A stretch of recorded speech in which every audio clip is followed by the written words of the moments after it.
Welcome to this edition of At the Mic. I'm your host, Keith Malinak.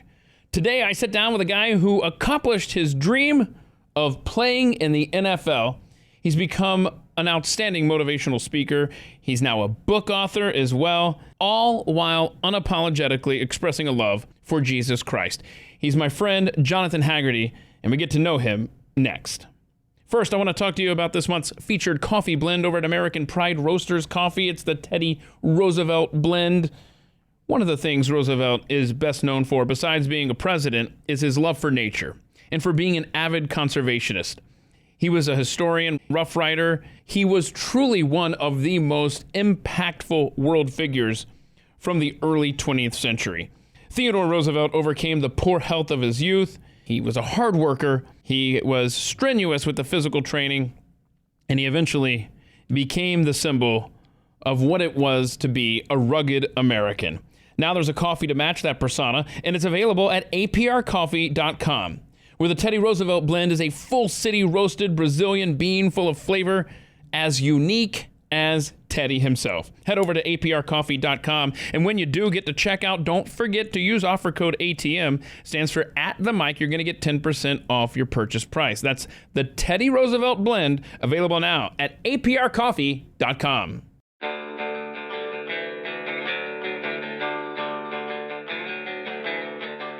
You're listening to At the Mic with Keith, an independent podcast production. Johnathan Haggerty is a guy who's always smiling. He's my guest this week on At the Mic. I don't want to speak for J-Hagg, as I call him, but it did seem that he got a little bit more relaxed as the conversation went along, and we get to hear him sing, as a matter of fact. We talked about that aspect of his life and so much more. He's a fascinating guy. On this week's edition of At the Mic, here's Johnathan Haggerty, joined here with... Is it safe for me to call you, can I say my friend? Yeah. Because I want to be cool. Absolutely. We're friends. Yeah, so like if you're friends with Johnathan Haggerty, I mean, you're cool. Or J-Hagg. Oh, right? You dropped that. See, many people don't know that. Oh. That's if you really know me. Oh, nice. Yeah, if you're on a level with me, yeah. Okay. J-Hagg. I mean, that's how you described yourself. That's when I first met you, which we've got to. Because you were cool. Oh, cool. Oh my gosh, I have you we fooled. cut to the chase. You For everybody else, it's Johnathan Haggerty. Johnathan Haggerty. So the way we met, you and I, there was a brief time in my life where I pretended to care about my health. It was mostly my wife got us this membership at a health club, a gym that normal people call it, Keith. At a gym, and you were assigned to me as my personal trainer. You get like a few free visits or something like that with a personal trainer. And the first session that you and I had together, I'm surprised I did not vomit because I felt like I was going to.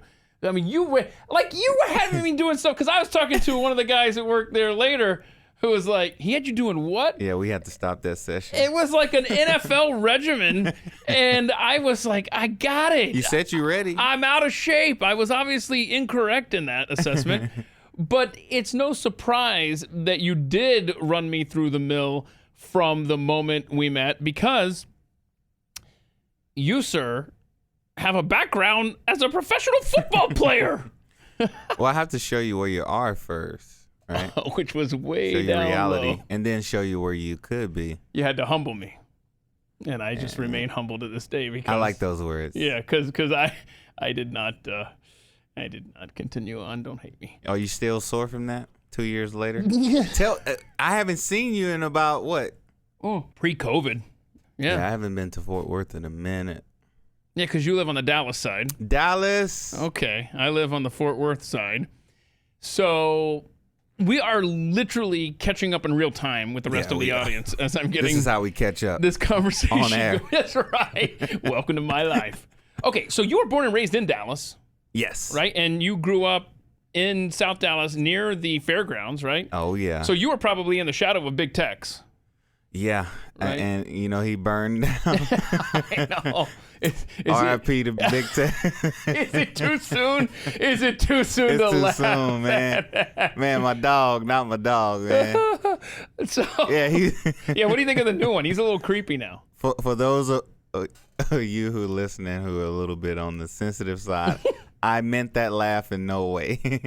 You meant no disrespect. Yeah, with Big Tex was my dog, man. Hang on a second. Hang on. I'm cool. I mean, it gets toasty in here. You called it a man cave when you came in here. That's pretty accurate. no, it's a man cave on steroids. This is like the man cave of man cave. But if you're gonna build your own man cave, at least get some air circulation in it, which this room rarely has. I mean, it's good to me. I have on, my cutoffs I and see my your shorts. guns. He's over there in no, his. In fact, when you check the podcast thumbnail, you'll see how he's dressed. He's got his workout sleeveless. My Lionsdale box. Yeah, and I told him, by the way, and I'm gonna crop the picture to make sure it works out. I told him, make sure I can see that watch because you're wearing like the coolest watch I think I've ever seen with the electric Appreciate blue you. band and the gold plated face. I mean, that thing is styling. I love it. I got this from one of my clients. Wow. Yeah. Wait, did the client pay you as well, or was that payment? Well, no, this was just a gift for Okay. Just being awesome. training. Yeah. And I was like, oh, man, appreciate it, brother. You didn't make him throw up, did you?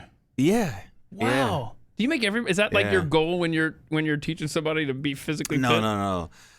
So I don't want Keith to give you guys the wrong impression. I don't. Wait, what? Like it pertains to the level that you're at. So obviously the pro athletes, I train them like pro athletes, but most people when they come to initially work out, the bare minimum seems like a lot. And depending on if you've ate breakfast or not, and now you're doing a little bit of cardio or weight bearing or time under tension. Yeah, you could get nauseous. And see, this is. But it's not my intent to. Oh yeah, Well, that's just it. Your demeanor, as illustrated by the first few minutes of this podcast, I hope everyone can understand. You're just so chill. You're laid back. You're mellow. Go with the flow. And it's like that when you're standing over us while we're nearly puking and sweating our brains out in the middle of a gym. And instead of being like a personal trainer, like, come on, you can do this. Let's go. Come on, man. Let's see. No pain, no gain. You're standing there like, you got this. Let's go. Come on, man. Let's go. What are you doing? Let's do this. And I'm just like, it just doesn't compute with my brain. It's like, stop being so mellow because I'm experiencing the opposite of how you're responding. But have you always been into physical fitness from childhood? Like, when did that really kick in with you? Yeah, I mean, I think it started in childhood. I can remember we had the old school weights, with the cement in it. When it breaks, the cement comes out of the 25. Yeah, on the ends of it there. Well, like a 25-pound weight.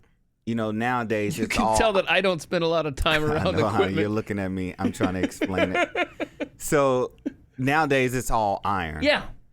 Back then it used to they put the cement in plastic.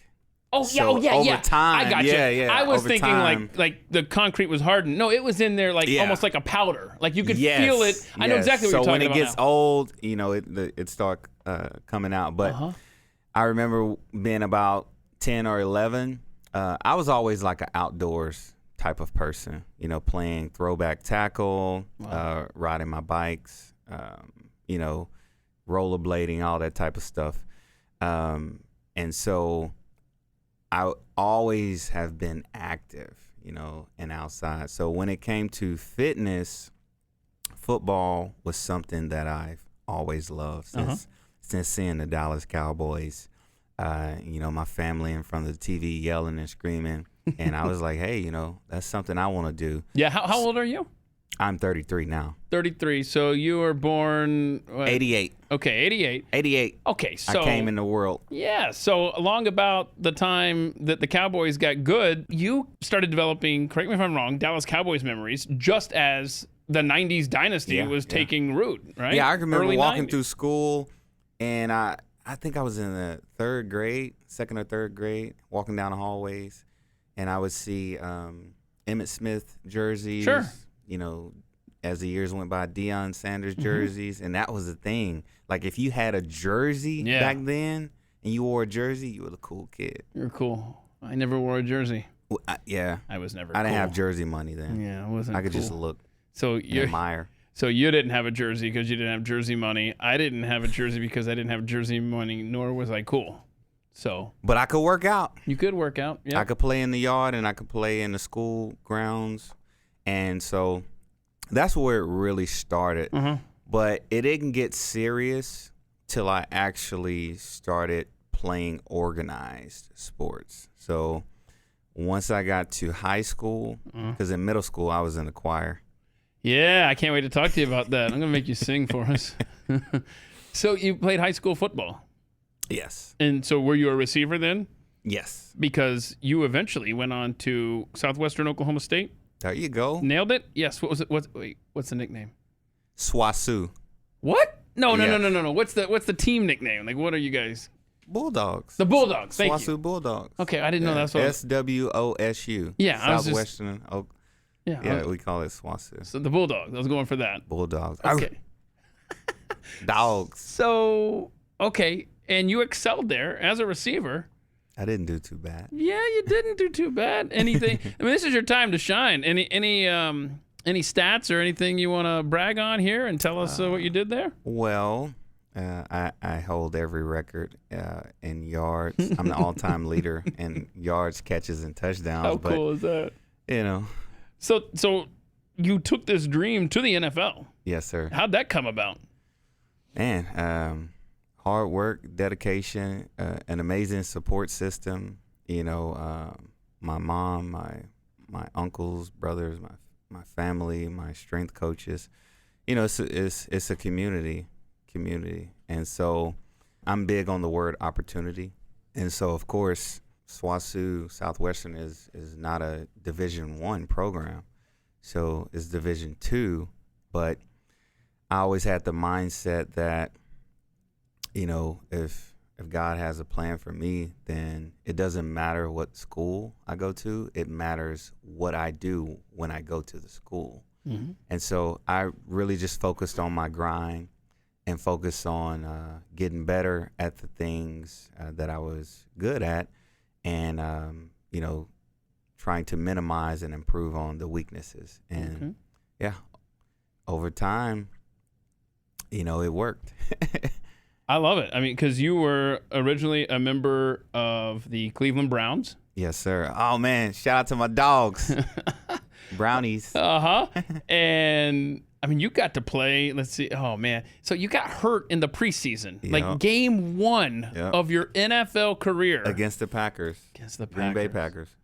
And so, but eventually you were able to sign on with the Bears and later the Patriots. Mm-hmm. I mean, how were these experiences? I imagine for what I felt in training with you for 45 minutes, didn't make it the full hour.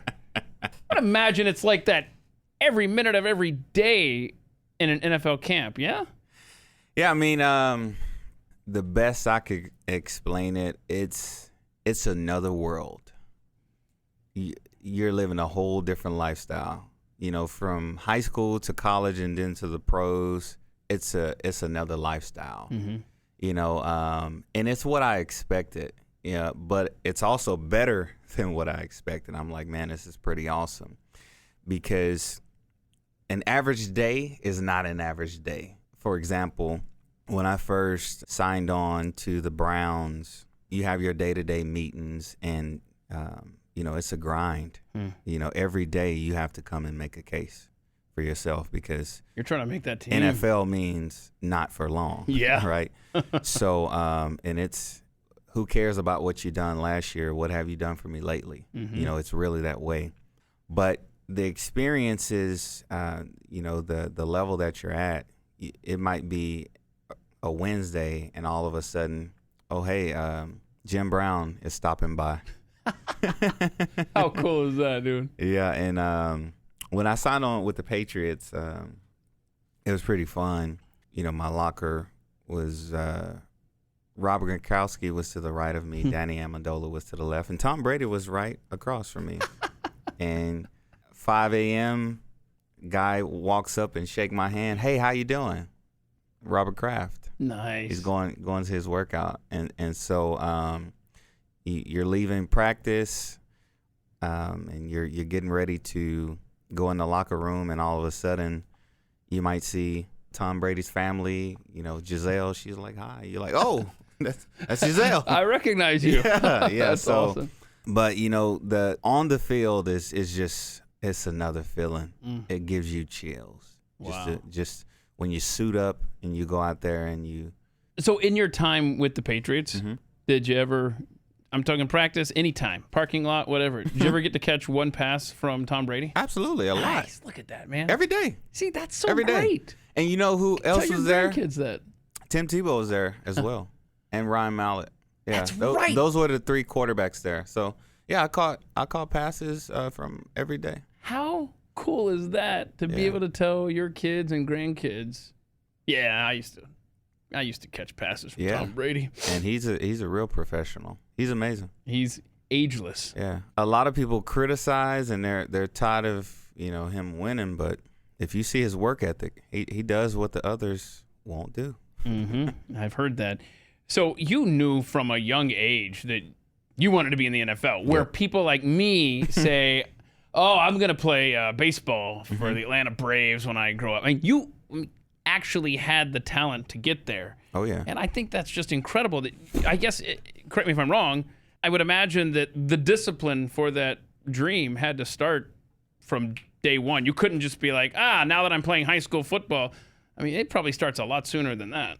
Yeah, that is one of the top words of the most successful people in any area of life, whether it's professional sports, real estate, millionaire, billionaire, doctor, lawyer, teacher, construction worker. Discipline. If you want to achieve something great or your dreams are something high level, discipline is one of the things, and it could be the main factor in separating, the pretenders from the contenders, because a lot of people will say, I want to do this, I have a goal or a dream to do this. But when it comes time to have that alarm clock go off every morning at 4 a.m. And you don't want to get up, you're tired. You don't want to get up. Nobody wants to get up that early or 5 a.m., right? But if you want that dream bad enough, you're going to discipline yourself to do that. When you got so many fast food restaurants around, nobody want to say, let me drive past that and eat. Let me get this salad, or let me drink more water today, or let me get more rest or recovery. Instead of watching Netflix, because now you got so many distractions, right? You got Netflix, Hulu, Disney Plus, movies, Amazon, HBO, it goes on. There you go. On. It keeps going on and on. Let me put that aside and let me study my playbook. You hit the nail on the head right there with the word discipline. And so with me, if I was going to even have a shot, coming out of a Division II school, discipline, I had to be disciplined. So. Yeah, I mean, you were in the NFL from 2010 to 2013. You didn't stop your professional playing there. I mean, you went on to play in other leagues all the way up until 2017. You have 4 siblings. Yes. Right? Are they athletes such as yourself? Or are you the only one in the family that has this gift? No, my brothers, I pretty much. Is all boys? No, my sister is the oldest. Okay, She and lives in Houston. where do you fall What's on up, that? sis? Hi, sis. Plug. Where are you on the birth order there? I'm the youngest. You're the baby. Everybody say, you're the baby. You don't like that? I always say I don't like that. Oh, no. You're the baby. And then my mom calls me her last bean. Hey, mama. Aw.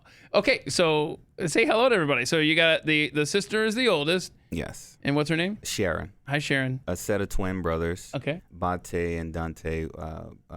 One of my brothers was murdered. Dude. And then you have Brandon, which is the middle child. Okay. And then you have me. All right. Yes. So do they have any sports skills, or are they in completely different lines of work than you? Yes. So my twin brothers, they played sports early on, and they were really good in basketball and football. I don't know if they ran track, but I saw the Polaroids. You know, my mom had those picture books. Yes! And We all have those. You're on one knee with the basketball and the medals and stuff like that. And then my middle brother, he played for Skyline High School, and he was a monster. And that's who I competed against growing up, him and my cousins. So my brother and my cousins. They pushed you, huh? Yeah, they pushed me hard. And they were and when I say very instrumental in developing that early competitiveness and character, even basketball in the backyard, because we really had to earn our stripes. And the rule in our family is never let someone beat you in your own backyard. Nice. We were sticklers about that. I like it. So cool. we would take it personal. If you were our friend and you came over to play, yeah, we will go all night, 2 a.m. We would see my uncles come over and play my brothers and talk trash. Did you talk trash in the NFL? Well, I mean, you're fighting for a job. I'll just say this. The trash talk in the NFL is epic. It is epic. And I agree epic, with you. man. And that's just what I've been privy to through the filter of the NFL that's made it out into public consumption. But you've been actually on the field there. Who's the biggest trash talker that you've crossed paths with? Besides yourself, of course. The biggest trash talker. It's a lot of them, but one of the first person that I thought about, Robert Royal.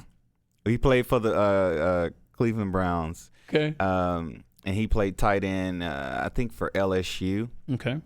That guy, he was not only a trash talker, he was funny. He is a very comical guy. Let's see. Man. I put you on the spot there. Yeah.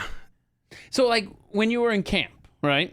And you're fighting for a spot on the roster. You've got guys across from you. Do you recall any of those inter-camp battles with cornerbacks or safeties that would run it? How did that, anybody come to mind on the defensive side of the ball? Joe Hayden. He now plays for the Steelers. Right. We used to battle every day. Oh, boy. TJ Ward, Super Bowl champion TJ Ward. That boy can hit. Oh. Yeah, Larry Asante. DeQuell Jackson, he's a monster. You know, everybody's good in the NFL. You know, like in high school, you might have that stud, right? In college, you might have 3 or 4 studs. But in the NFL, everybody's good. How long does it take the average NFL athletic body to recover after some intense competition with equally skilled and athletic individuals? Because I can't imagine some of the hits that I see. I don't care how many pads they're wearing. I can't imagine if that were me on a Sunday afternoon, how I would recover before the next game if the game was scheduled a month out. You know, well, I can't imagine the compressed window. Well, that answer is not simple. I'll explain it this way. It's a combination of things. So with your recovery, it depends on how you treat your body. Nutrition is definitely one of the recommendations. The way that you train, you know, if your core program is solid, and we had an awesome, amazing strength coach. Wait a minute. So you're saying that my regimen of Totino's pizza probably not gonna? Yeah, no, that ain't gonna cut it. That's not good. Okay. What about Sour Patch Kids? I keep these handy. Again. Yeah, that won't cut it either. Shoot. You know, so you have the training staff, which we had an amazing training staff in every organization that I was in.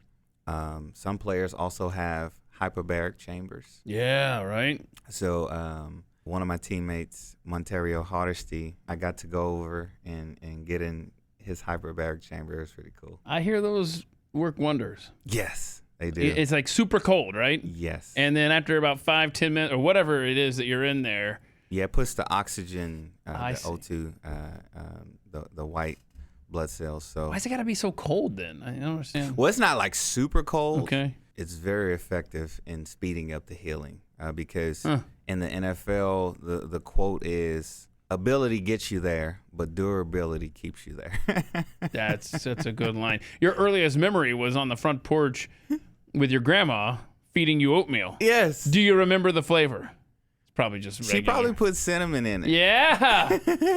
I love oatmeal. That's cool. I love some oatmeal. Shout out to my grandmother.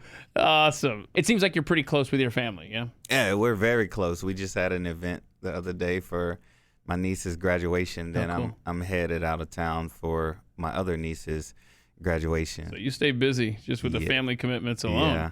Do they all, you mentioned your sister lives in Houston. Mm-hmm. Do the rest of your family all, for the most part, live locally here or? My sis and brother-in-law are in Houston. My cousin and his wife and family are in Houston. Okay. The rest of my family is, for the most part, in Dallas, and then spread out through Texas. Okay. We got family members in San Marcos.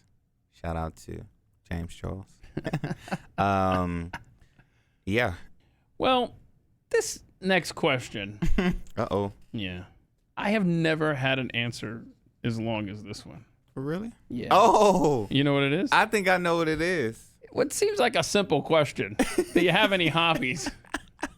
Turned into the longest list. I'm like, wow. And I had to cut that short. Right, because here's the verbatim answer. Okay, so the question is, any hobbies? And his response is, a ton! Exclamation mark. And then it continues. Working out, reading, writing, singing, flying planes. We're not glossing over that one, J-Hagg. Comedy, not that one either. Fashion, dancing, golfing, chess, traveling, gun range, riding motorcycles, and the list goes on. Oh, it does. So let's circle back to flying planes. What? So it could have been like 2014 or 15, something like that. I'm a master trainer at LA Fitness. And like I said, my clients are close with me. I see. You know? I never, for the record, I never gifted you a watch. I apologize. Yeah, man, you don't love me. I didn't realize me, that bro. that was the standard. What's up with that? Come on, man. Thanks for doing the podcast too. I really owe you big for. Wait a minute. I owe you for making me want to vomit for 45. No. He was on IR. He was probable. I was like, "Are you coming?" Wait a minute. Anybody that I was knows like, "Are me, you coming back to the next workout?" if anybody knows me, He was on the pup list. I said, "Man, you're the first client I had on the pup list." physically I said, what are you doing, unable brother? to perform. That's my story, man. I have had so many injuries and so many surgeries. That is my default position, is being injured. So you flew planes? What's this now? Sorry to distract you there. Master trainer at LA Fitness. Okay. One of my clients, real cool guy. He says, J-Hagg, you want to fly? Now, I knew he was a pilot and he flew. So when he asked me, do I want to fly? I'm like, yeah. But I had the mindset that he was going to fly. Yeah. You know? So I had a friend in high school who was a pilot. Took me up one time, and we just flew around Georgia, Alabama, and he handed the controls to me for literally 2 minutes. Yes. I was flying the plane. You would feel it drop, and at some point, I was just like, you know what? I can say I flew a plane. Yes. I literally said, Wes, you can have it back. And I just remember taking my sweaty palms off of the controls and just enjoying the rest of the flight. That's what you anticipated, but yet it turned into something No, different? I didn't even anticipate Oh, that. okay. When he said, you want to fly, I thought, he's going to take me up and we're going to go fly. You were just going to be a passenger. Yeah, but when we got there, Oh, no. we were at the Addison airport. Uh-huh. We actually did some promo stuff, some photo shoots, and then, we got in the plane and we took off. He got us up in the air. He turned, just like your friend did, he turned it over to me.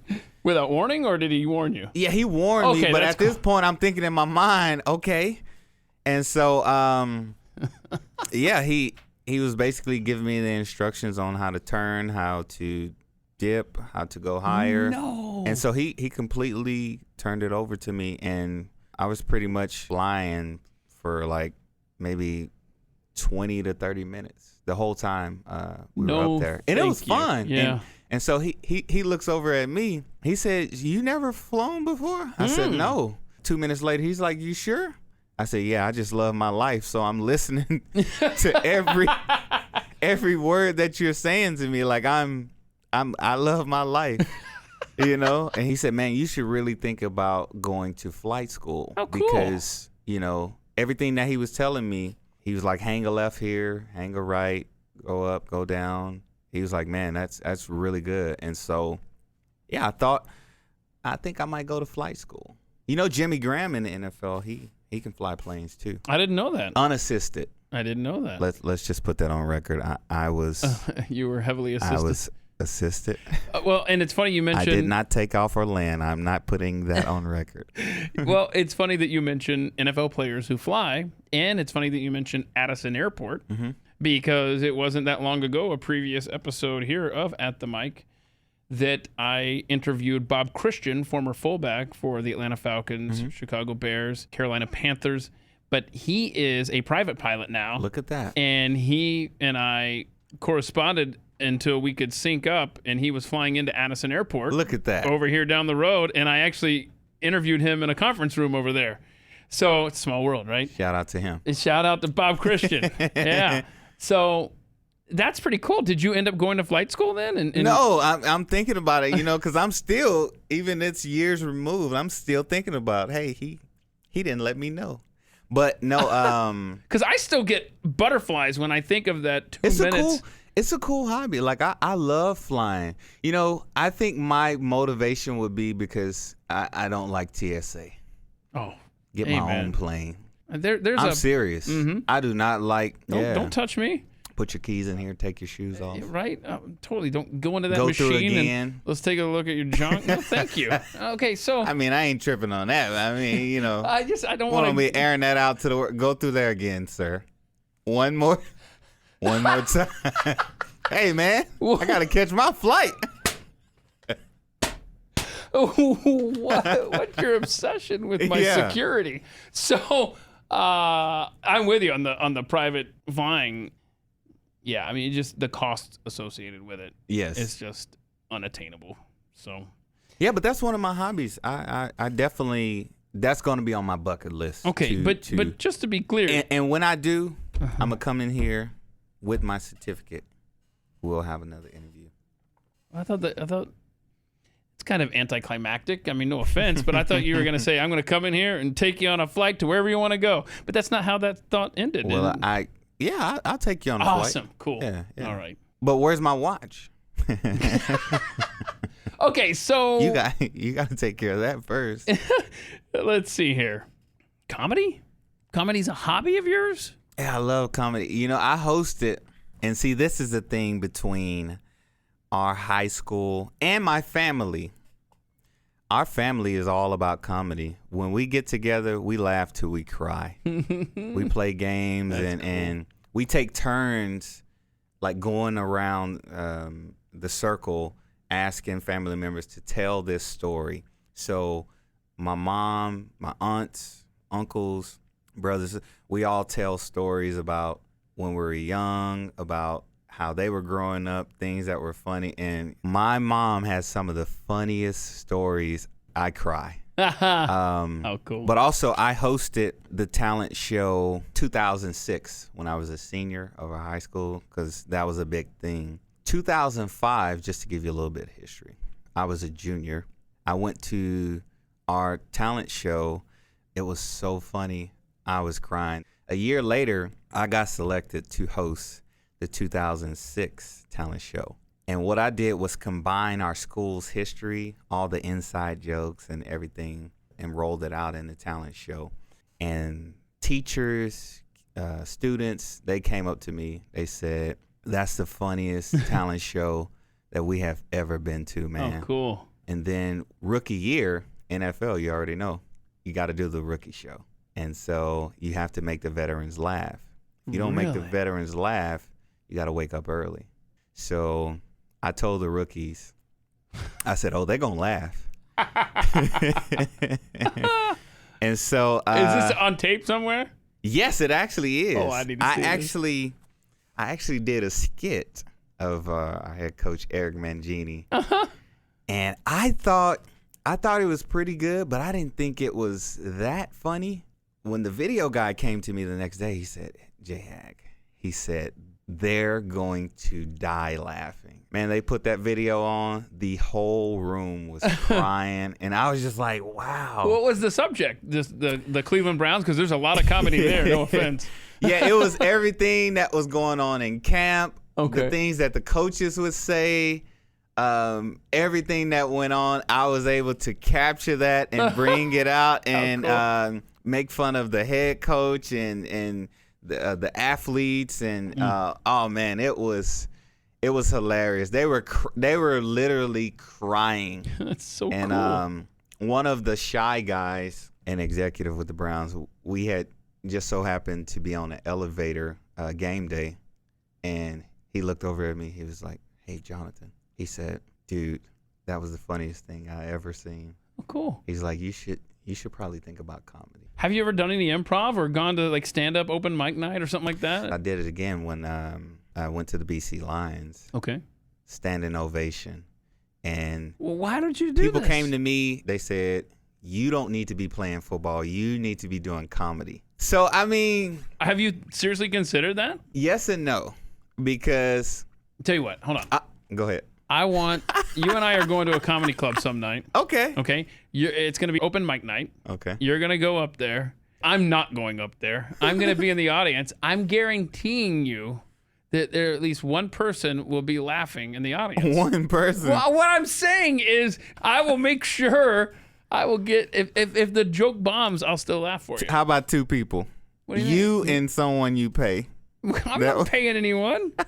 Anyhow, I want to do this. 30 laughs. Okay, I interrupted you though. 30 So laugh minimum. have you? I can handle that. Get a couple bourbons in me, and I'm there.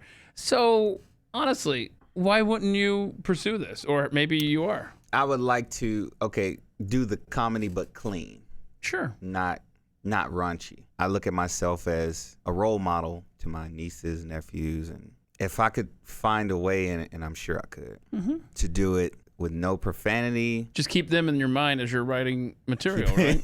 keep it clean. Would Yeah, just- like If they were in clean the comedy. audience every night. Yeah, you got this. Yeah, because when I did it in 2010 and with the Browns, and then 2014 with BC, let's just say I had to do what I had to do because I don't want to wake.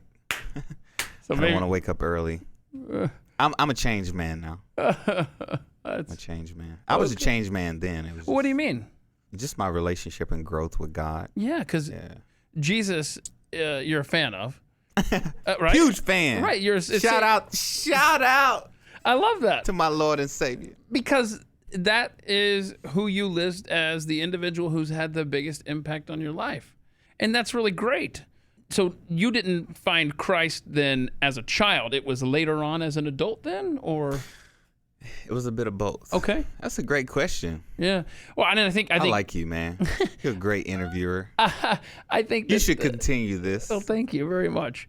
I mean, I think that there's a difference between getting, quote, saved at age 7 in a Southern Baptist church, which, was my story, as opposed to later on in life. I thought that was my story. Oh, my bad. No, I'm just saying. Keep going. I think it's fair to say, and correct me if I'm wrong, it's fair to say that the relationship you begin with Christ as a child, as opposed to as an adult, when the weight of the world and all of the pressures are on you, it's a completely different type of connection, correct? First, I'll say this. Correct. Very correct. Extremely correct. Here's why. You're spot on. Because as a child, I got baptized. And, I grew up in the church. The first thing was, my mom having us beside her bed, me and my middle brother, saying the Lord's Prayer. That was the first thing. The second touch point was actually us going to church and listening and kind of absorbing the environment and knowing that there is a God and that he does love you, but not really so much having that true, authentic relationship for yourself. And then as time goes forward, where you you live more and you experience more, you say to yourself, well, this makes sense, but I want to know more because there are some things that are missing. And so even though I was baptized, I didn't really discover the Lord until later in life. And I think God allows that by design because he has to get the religiosity out of you of what you learn, because I think sometimes churches could sometimes present God in a different way than God presents himself to you. Because God he's awesome. He's not, you can't just put him in a box and say, this is him, XYZ, and that's the end of story. You know, when I actually knew God was dealing with me, it wasn't so much of what someone told me, but it was God dealing with me himself through dreams and through things that would, prophets who shared things with me, and those things would come to pass, or dreams that I had. One of those was, he actually, I've never shared this. Oh. When it came to the Patriots. Okay. He showed me that I was going to go to the Patriots before I went to the Patriots. Nice. And I had because no one talked to me about the Patriots or anything like that. I actually had a workout with the Seahawks. And I was a little bit frustrated because I wanted to be signed. And I came back to Dallas, kept training by myself at the track. And all of a sudden, I had a dream. I saw Tom Brady and Chad Ochocinco. You remember when he was with the Patriots? Sure. He was in a dream as well. And so it was like a practice setting. And Tom Brady looked over at me and he was like, "You ready?" And I'm in the dream. I'm like, "Yeah." So he snapped the ball and threw it to me and I woke up. And so. Did you catch it or you woke up before I caught it? Okay. So I woke up and I'm just like, okay, God, what are you trying to tell me? And I just kept working out. And I think 2 weeks after that, I got a call. Johnathan, Haggerty, this is New England Patriots. No. We're going to fly you back up. Oh, sweet. Flew me up. This is actually my second workout with them. Okay. And so after, killed the workout. And at this point, since it was my second workout, I wasn't like real rah-rah because sometimes they'll sign you. Sometimes they'll say, we'll bring you back in and sign you. So if you get your emotions too high, yeah. So I'm just like, whatever. I killed the workout and I was waiting. And at this point, I'm really not expecting much. I'm like, hopefully they will sign me. But if not, I'll just go back and get to my grind. And then all of a sudden they said, we're going to sign you. I said, wow. So fast forward, we're in practice, and Tom Brady looks over at me. He said, "Hag, you ready?" No, man, stop. That's so cool. So I say that to say that God wants a unique relationship with everyone. Some people he speaks to in dreams. Some people, he wants you to rely on his word more, to learn more. And when I first started reading the Bible, I did start with the New Testament in the book of John, because my name is John. And you've read the whole thing. Yeah. I try to read it about once a year, but this year I gave myself a new challenge to read it 4 times in a year. Because every time I read it, I find something new. I'm like, and it's not like new words, but new revelation. God can use the practical stories that happened to the men and women of God of old to speak to what you're going through today, because no year is the same for all of us. Yeah, it may. You may be going through this. Right. Yeah. You may read something that doesn't apply to you whatsoever when you read it right now, and then 4 years from now, you may have it apply to you a lot more. Exactly. Very cool. Yeah, exactly. That's great. And I find that every year, and God is able to say, look back at this as a reference. You're going through this year, look at what happened. And I'm like, wow, I never paid attention to that 2 or 3 years ago, but now it matters to me because I'm going through that. Wow. I'm feeling this pain, or I'm feeling this excitement, or I'm feeling this challenge, or whatever it may be. Sure. And so, he speaks to his word. He speaks to you through other people.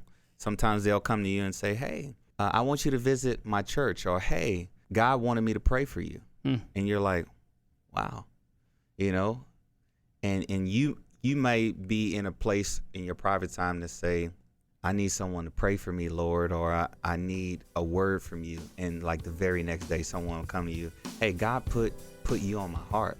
And you're like, wow. So God speaks in many ways. We'll get back to our conversation with Johnathan Haggerty in just a moment, but first, let's chat about CBD products for your pets.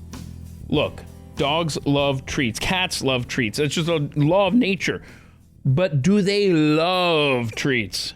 They will if they're anything like my 2 dogs, who go crazy when it's time to give them CBD-infused treats from Dr. Monroe's CBD.com. I'm telling you, my dog Tanner, who normally just sits and waits patiently for treats that I'm offering, these snacks, though, from Dr. Monroe's CBD.com, my dog, he gets on his back paws, puts his front paws on the counter. He cannot wait. He loves these treats. He seriously loses his mind in the most adorable way possible. And I feel good giving them to him because they're healthy. They're made from 90% beef and no fillers. And the specifically formulated pet care drops are helpful if you have an animal with some separation anxiety issues. That's in addition to how it's going to help with aging canine joints.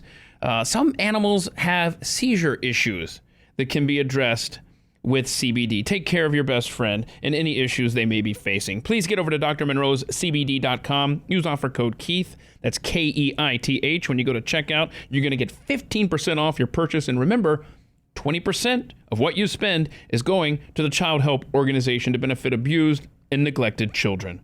Remember your cats and dogs when you're shopping for all of your CBD needs. That's Dr. Monroe's CBD.com. Offer code Keith. You recently took up golf. Oh, yeah, baby. Shout out to Donald Driver. Oh, yeah, that's right. You were in a tournament that he put on? Or Yes. Okay. Yes, he... Former NFL great Donald Driver. NFL Super Bowl champion with the Green Bay Packers. Mm-hmm. Amazing guy. Does he live locally? I think he does. What was the tournament that he put on? What was the event? It was the Cowboys Golf Club in Grapevine. Uh-huh. Basically, whoever signed up to the tournament, you could sponsor your business, like even Blaze TV. If you guys came out there, you would be able to promote whatever it is that you promote. Because he's that type of collaborator that, he wants you to promote your business or whatever. But also, a lot of the proceeds goes to charity as well. So he's a big charitable guy. He helps in a huge way. In a lot of communities. Oh, cool, man. So we went out and had some fun. That was my second time. You're already scoring, I think, as good as I ever have, based on our conversation when I talked to you and you were on the golf course the other day. You're enjoying it? I am enjoying it. What's the strongest part of your game? What's the weakest part of your game so far?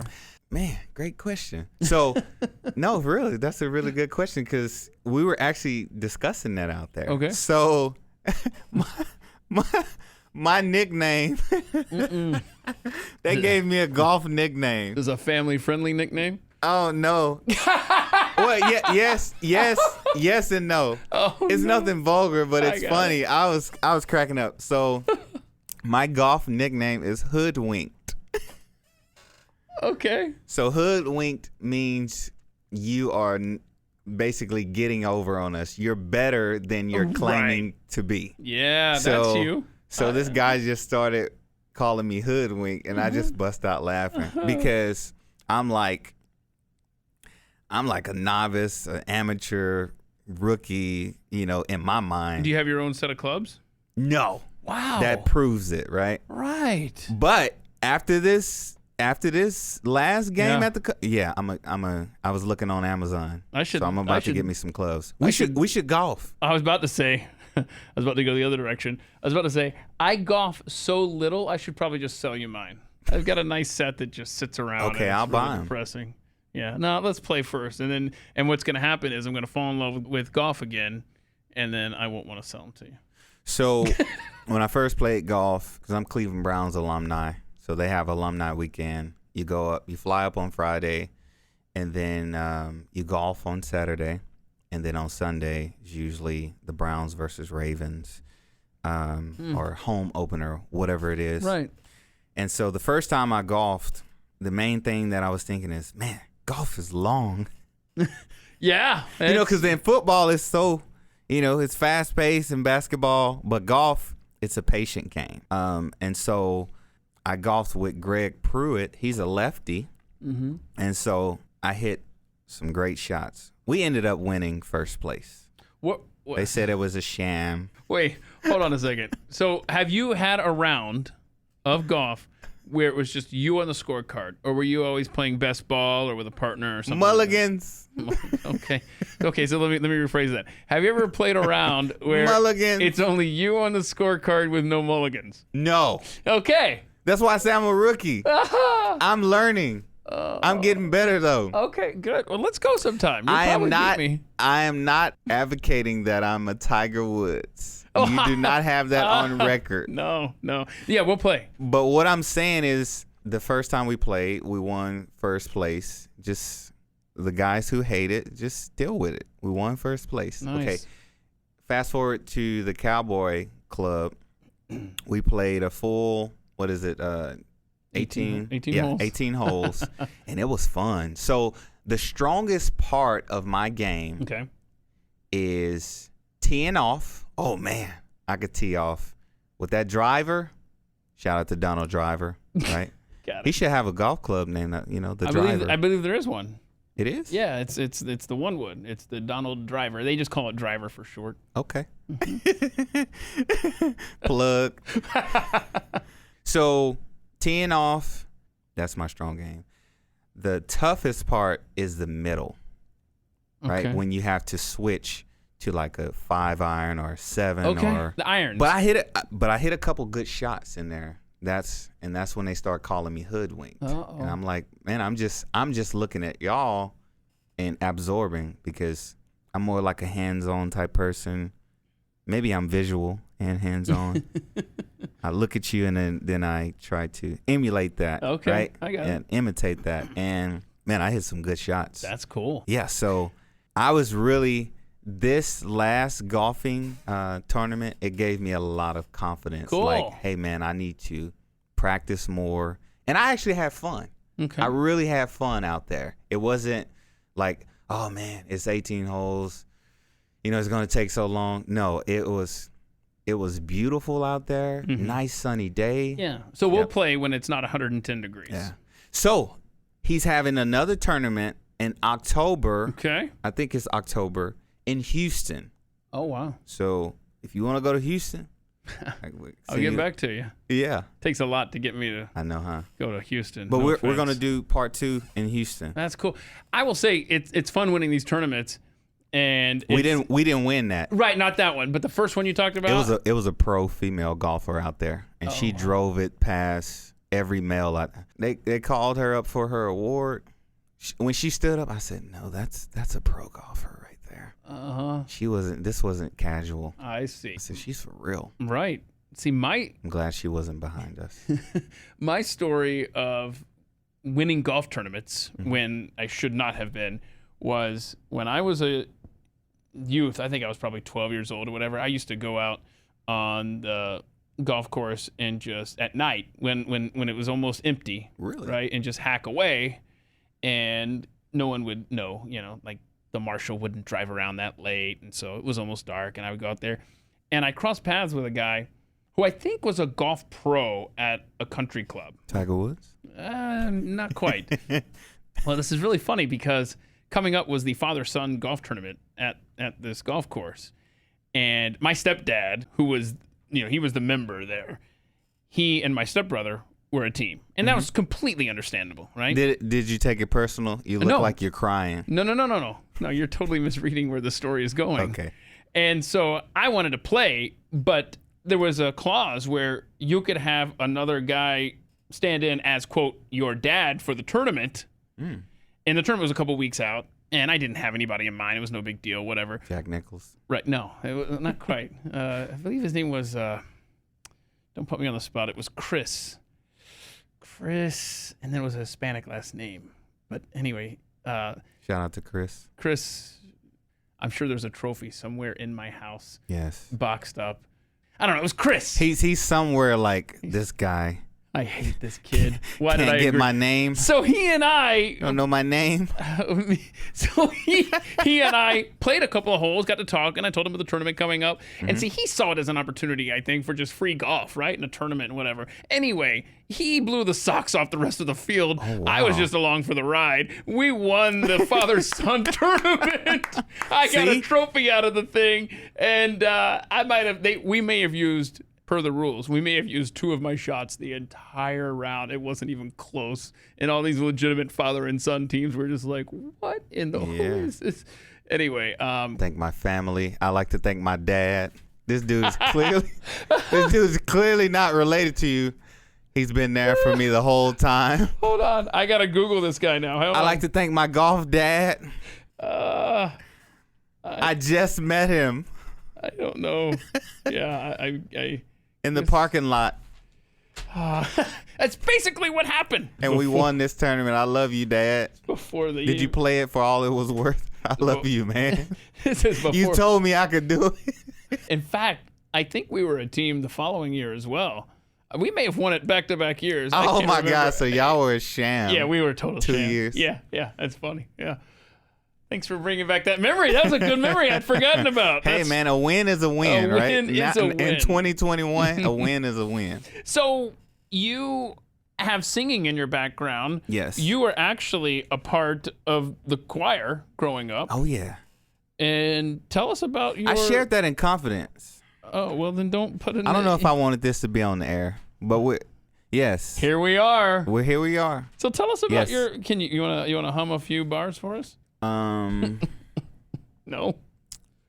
Uh-oh. 'Cause you move mountains, you cause walls to fall. With your power, you perform miracles. There is nothing that's impossible. And we're standing here only because you made a way. You made a way. Hey. When our back was against the wall and it looked as if it was over, Lord, you made a way.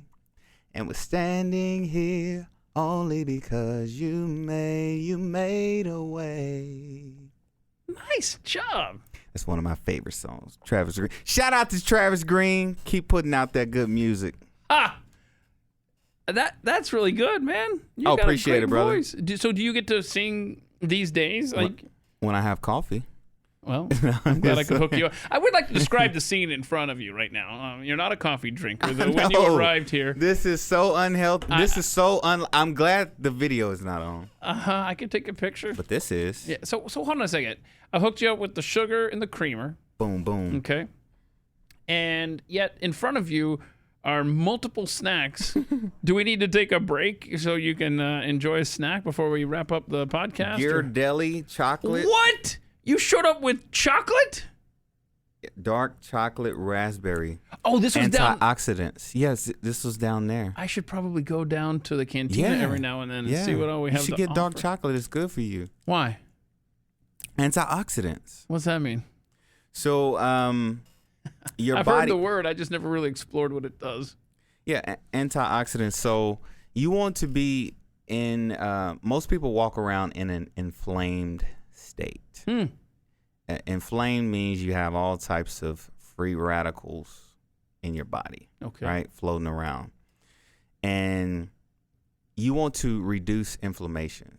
A lot of times, when we talk weight loss, when we talk health, most people don't understand that I can give you a great workout, but if you're inflamed, that's not going to help, right? So antioxidants like blueberries, raspberries, dark chocolate, those help to fight inflammation, fight those free radicals. So that's a good name chocolate. for a minor league baseball team, by the way. Like, What? I don't know. Let's go with the Amarillo Free Radicals. I like that. You like it? That free radicals. Yeah. because you're radical and free. Yeah, so let's start working on getting a minor league team. It could be hockey, it could be baseball, something. We got to work on that. We can design uniforms that are really memorable. The merchandising opportunities here. We need to talk about. I like the free radicals. Shout out to the free radicals. So sponsored by Dark Chocolate. These are interesting individuals that you would love to go back in history and meet. You list a lot of biblical individuals. Yeah. Most notably King Solomon, John the Baptist, so I got a lot of questions. So let's try to hit these. Which of these biblical figures would you be most inclined to meet if you could just pick one? And Jesus doesn't count. Okay. So that's sorry. Shout out to Jesus. Shout out to Jesus. Hold on. So you can't pick. He don't take it personal. Right. He like, okay. You can't pick Jesus. Okay, I can't pick Jesus. Pick somebody else. I'm gonna slow that down. I'm gonna ask you again. I can't pick Jesus. No, you can't. Okay. So one person or two? Wait. Let's go with one. If you could only meet one biblical historical figure, who is it going to be? Do you want me to read through your list? Here's your list, just so people know. Okay, yeah. Okay. Go ahead. We got Joseph, King David, Johnathan, King Solomon, Job, Queen Esther, Mordecai, Daniel, John the Baptist. I almost kept going. Muhammad Ali is not in the Bible. Yeah. We'll get to your modern day folks here in a second. I'm the greatest. Yeah, I'm sorry that Henry Ford not in the Bible. We'll get. Yeah, don't say he is. People gonna start going looking. Yeah, but you did this: Muhammad Ali, Walter Payton, Albert Einstein, Henry Ford, and Mansa Musa. Yeah, I'm Ali. So, pick a more recent history individual from that list and a biblical history, and explain to us why you want to meet those people. Oh, man. Oh. The questions only get harder from here. That's hard. I ain't going to lie to you. That's hard. It's what I do here, man. So I can't do a tie between. All right. You can do a tie between. Okay. Ooh. It will be Joseph. Okay. It will be Joseph. But it will be a tie between King David and Joseph. Why are you picking Joseph? Like I could interchange either of those, because I feel like I relate to them and how God is carrying me along with my life and growing my character. I see myself in their story, and I see them in my story. I can relate to the things that have went on because they were men of extreme high highs and extreme low lows. Interesting, yeah. And with Joseph, I would say more closely to Joseph because he went through traumatic experiences one after another, none of his fault and none of his doing. He found himself in really hard circumstances. I'm not saying that about myself, that none of the things that I've been through were caused by me, because a lot of it was. But a lot of it wasn't. But with Joseph, he went from being his father and mother's favorite child, the youngest of 11 brothers. I think he was the youngest at the time. He was the 11th. And then later they had Benjamin. Benjamin was probably a little baby at this point. So he was a favorite child. He went from being the favorite child to his brothers conspiring to murder him. Then one of the oldest brothers basically saved him. They was like, well, let's not murder him. Let's just throw him in a pit. Right. And he was eventually sold to Ishmaelites, sold into slavery. From there, he was accused of rape, which he did not do. And then he had to run. Then he was put in, wrongfully imprisoned. So, and before any of this happened, how much of this can you identify with? I can parallel my life. Okay. Yeah. But like, have you ever been falsely imprisoned? I'm just checking here to see if No, there's a story to explore I there. Okay. All right. Continue. More generally speaking. I got he's you. like, do we have a felon in the No, studio? He's fresh out. Shout out. Shout out to Folsom Prison. You shouted all the way out, and now you out. I just wanted to make sure that we didn't have something to explore there. Okay, so I see you over there clutching your computer. No, I'm just... God, shut up. Anyway, so clutching my computer. I'm literally resting my arm in it. Nice try. You're not going to have the last word on describing Hey, we're going to this go to scene. a commercial while he pats me down. Hey, we are here. I've had all this coffee. Hey. You see, hey, security. You got this guy? Okay. So yeah, there's parallels there as far as just the highs and the lows. And extremely going through extremely traumatic experiences. It was a happy ending for him.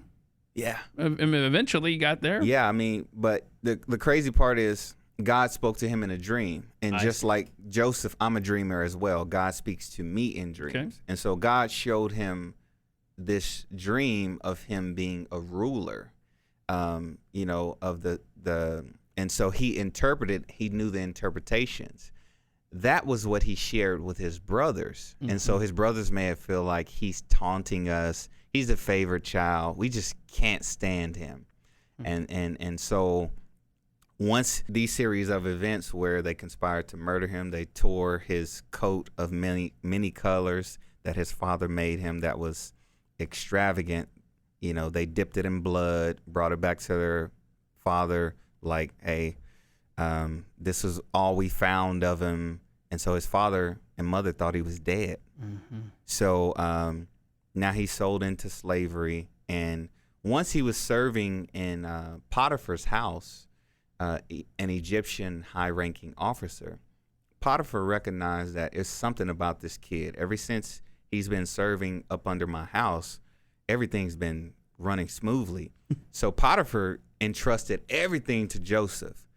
And then that's when one day when Potiphar wasn't there, his wife tried to push up on Joseph. Right. And Joseph, in a tight situation, he ran. And guess what he left? His coat in her hand. Mm-hmm. So that's his second coat, which was a robe as well.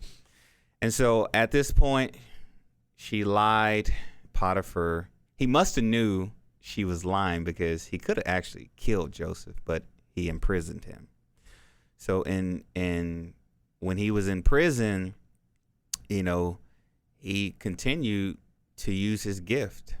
There were two people who had dreams, and being in the midst of prison, he could have said, I'm not going to interpret that, but he interpreted those dreams and he told them what they meant. And one of the guys, Pharaoh, the actual king of Egypt, he restored the cupbearer, which you're drinking your coffee. Joseph told him, your dream of 3 days means in 3 days Pharaoh is going to restore you to your cupbearer position. And the other guy was like, well, what does my 3 days mean? I had birds eating out of a basket in my dream. Joseph said, unfortunately, in 3 days, Pharaoh's going to hang you, and the birds are going to be eating, your brain. And so, yeah. Hey, it's a tough situation. Yeah. So that came to pass. Pharaoh restored the one, and the other guy he hanged. It's cutthroat, right? Mm-hmm. But Joseph told him to remember. Gotta love that Old Testament. Yeah. Joseph told him to remember him when Pharaoh restores you. Remember me because I'm not even supposed to be here. I was sold into slavery, mm-hmm. and I done found myself here. And so the guy forgot him. And so Joseph spent, more time in prison. So in all, he spent 13 years being a slave, imprisoned.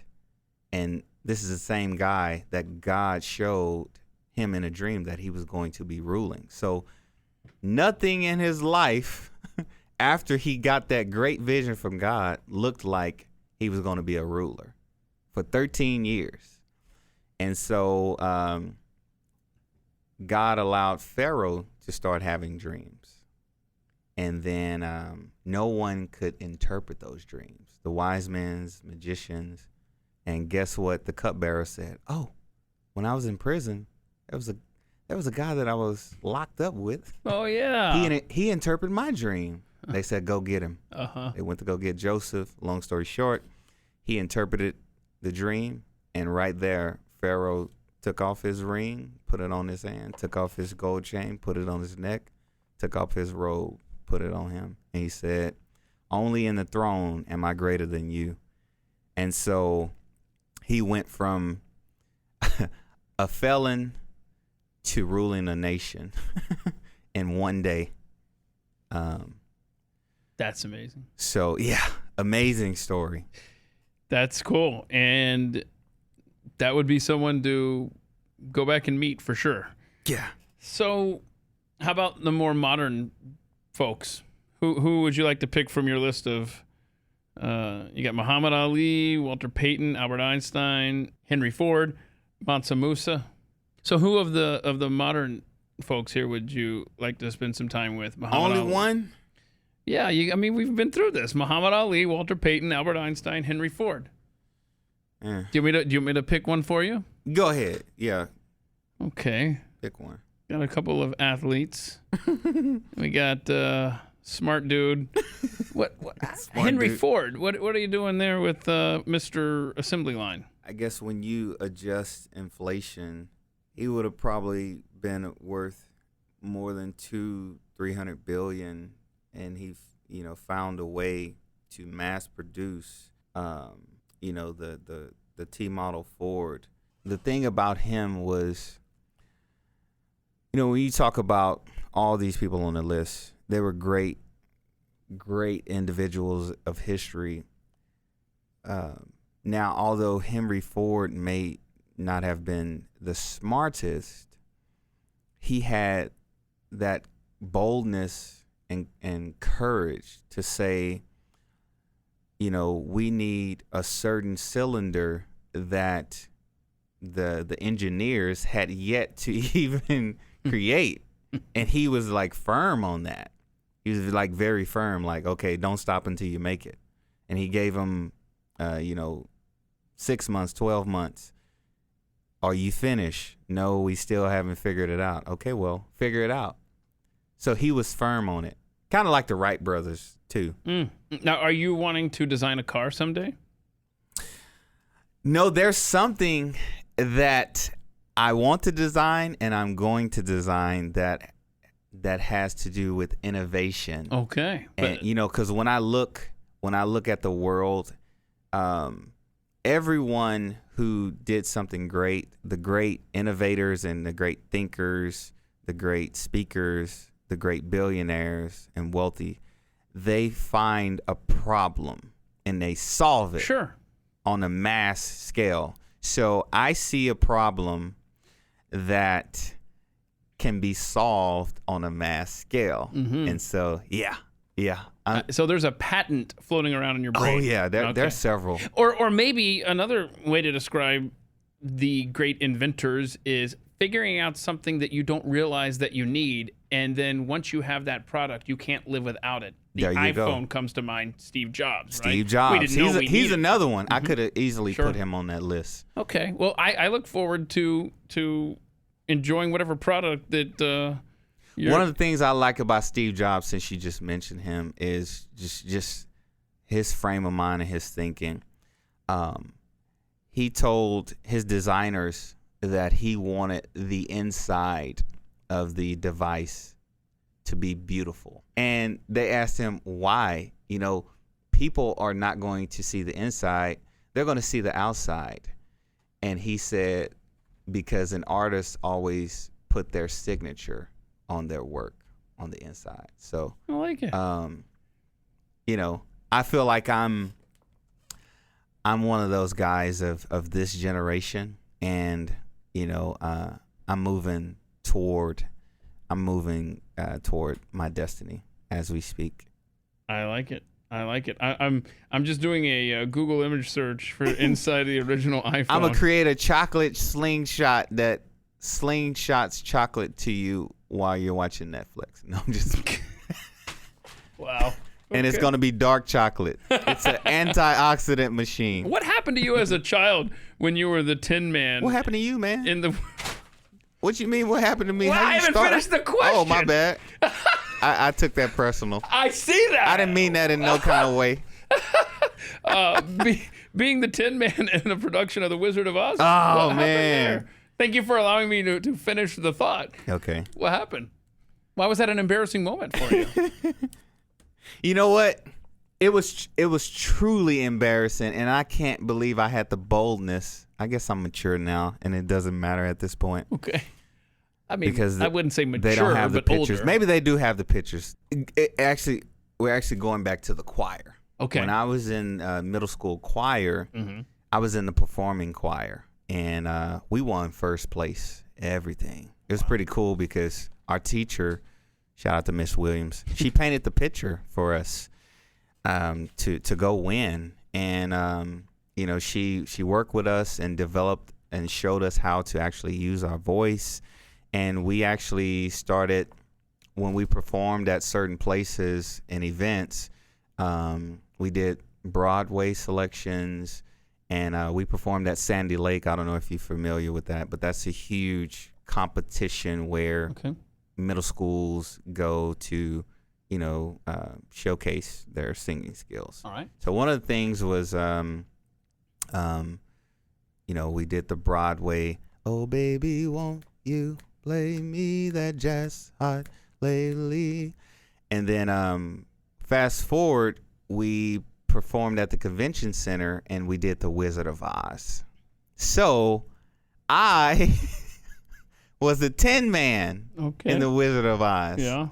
The only problem is when they went to Party City to get the Tin Man outfit, I had on black polo boots, and my Tin Man outfit was a shrunk Tin Man, so I was flooding. So the tin didn't actually reach all the way down. So the pants or whatever stopped short of the feet. So it's tin and chocolate legs. I gotta see this Imagine picture. that. I got you find this picture. So for I me. had to go ease on down the road on stage, and so But did you kill it? Yeah, I killed it. Despite how things look? The crowd and the audience, they were into it. And by the way, we did phenomenal. But my classmates, they tore me to pieces. Shout out to Corinza Barry. That's my singing group, Corinza. Oh, okay. Is, one of my childhood friends, and then Barry. Okay. Yeah. Do they deserve a shout out for how they ripped you apart? Yeah, I mean we'll give it to them. Sure. They can sing. They can really go. Nice. Yeah. So we'll somewhere, have to do a segment one day for okay, you. yeah. So somewhere there's pictures of you dressed as a Tin Man. Please burn those pictures. That's why Facebook messed it up, because now you can post it and everybody can see it. I mean, could you have maybe found if you didn't have Facebook, you would have to you would have to show people one at a time. You got to drive to their house. Look at this. But on Facebook, you can say, look at this. Social media, man. It is both a blessing and a curse. Yeah.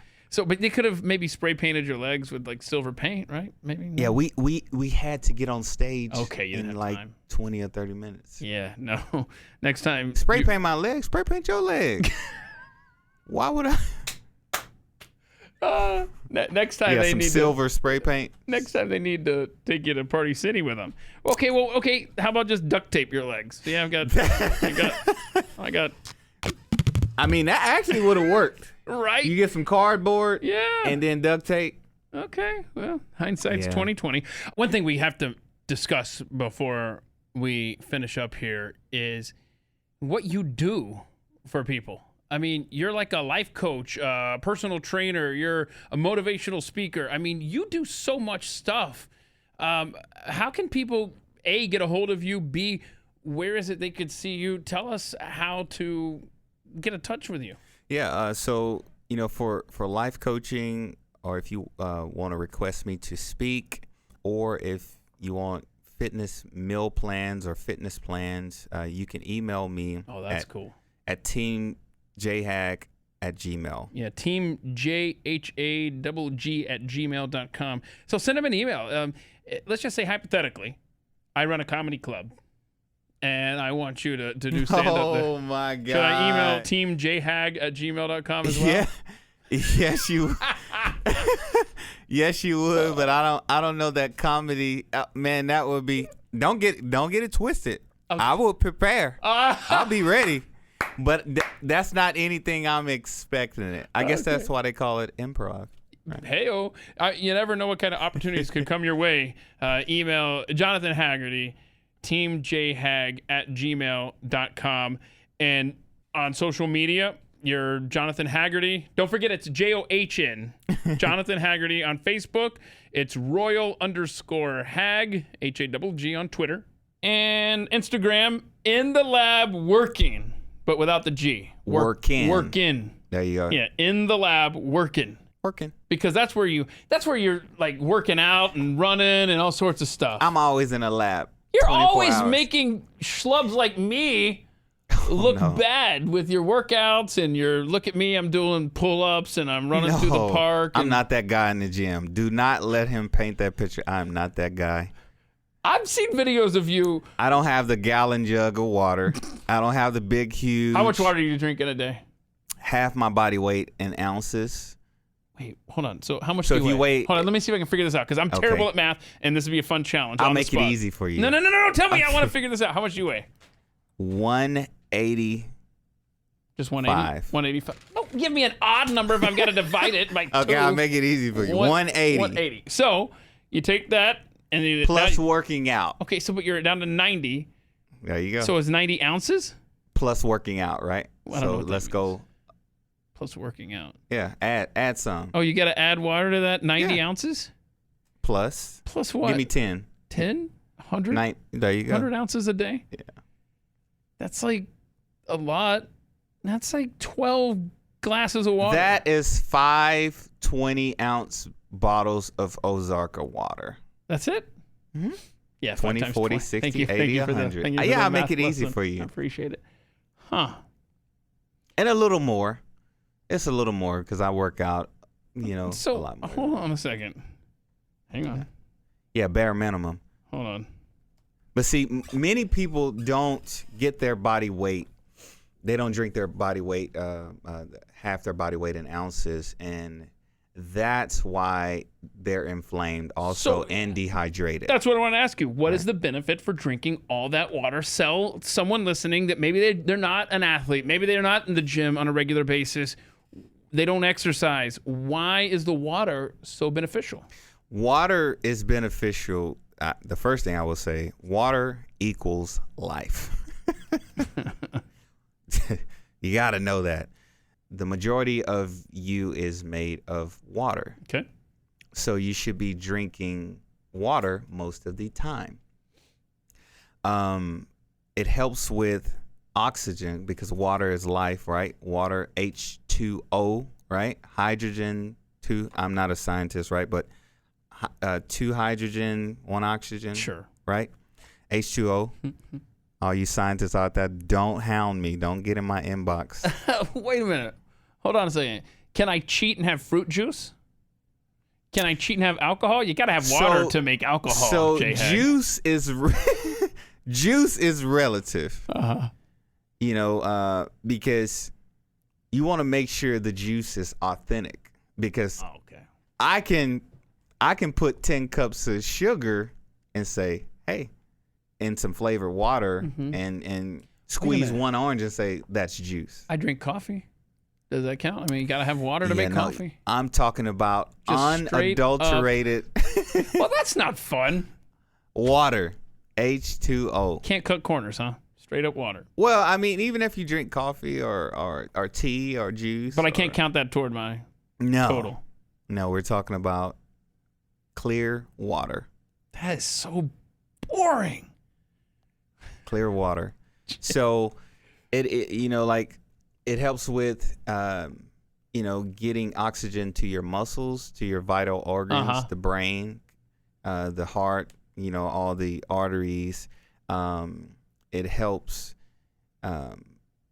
to combat dehydration. Yeah. Because a lot of people are dehydrated and don't know they're dehydrated. Right. I wake up at 3 a.m. and I'm exhausted every day, but I find on days where I haven't been drinking enough water, Pain, right. Headache. That's why I'm exhausted. It has nothing to do with the hours I keep. It's the fact that, oh crap, I haven't had anything to drink. Let me clarify. I haven't had any water to drink in hours. Yeah. So alcohol dehydrates you. Yeah, don't go there. Don't hurt me. Don't hurt me. Vodka looks like water. Does that count? Does not. It looks like. Yeah, the look on your face leads me to believe it counterfeit. Does not count toward my daily intake of 100 ounces or so. Yeah, the only fit you don't want to be is counterfeit. Wow. I think you had a couple of more catchy lines earlier. Anyhow, Johnathan Haggerty, thanks for coming in, man. I appreciate it. It was so great talking to you for the first time in forever. Let's play golf when it's not 100 degrees. I mean, we can start out with Top Golf. It don't matter. I've never been. You never been? I've had. And you got to get out more. I've come close many times, but something has always happened at the last minute. Food is good too. So weird. Really? Yes. How about the alcohol? I mean, the water. Is the water there good? Yeah. Okay. I mean, I'm more of like if I go to Top Golf, I'll get a lemonade.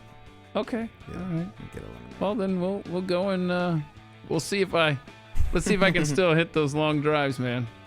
Because it's been a while, and it's been a couple of elbow surgeries. I'm on a streak right now. Not much, but I'm on a streak. Wait, you're on a streak, not you're gonna streak, correct? I'll just make sure I understood that correctly. Johnathan Haggerty, everybody, thanks for coming. Shout out to Haynes. Johnathan is such a great guy, and I hope you enjoyed getting to know such a happy person who brings smiles wherever he goes. And next week, I'm going to introduce you to two awesome people. Kimberly Hubbard, she's a friend of mine who stumbled into the world of politics, but she lived to tell the tale. And a talk show host you may be familiar with, Jackie Daly. She's a part of the Blaze family. She's an attorney. She has an interesting story of beginner's luck with whatever she tries. And so we'll hear her story next week. And a twofer at the mic. Until then, please go be free, and thank you for listening. This has been At the Mic with Keith, an independent podcast production. Head to atthemicshow.com for archived episodes, sponsor information, and ways to connect.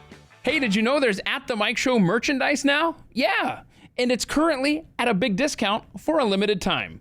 Head to atthemicshow.com, look for the shop button at the top of the page, or make it easier on yourself and head to atthemicshop.com. Enter in code FIRSTTIMEBUY at checkout, and you're going to get $5 off and free shipping on orders over $55. That's offer code FIRSTTIMEBUY at atthemicsshop.com.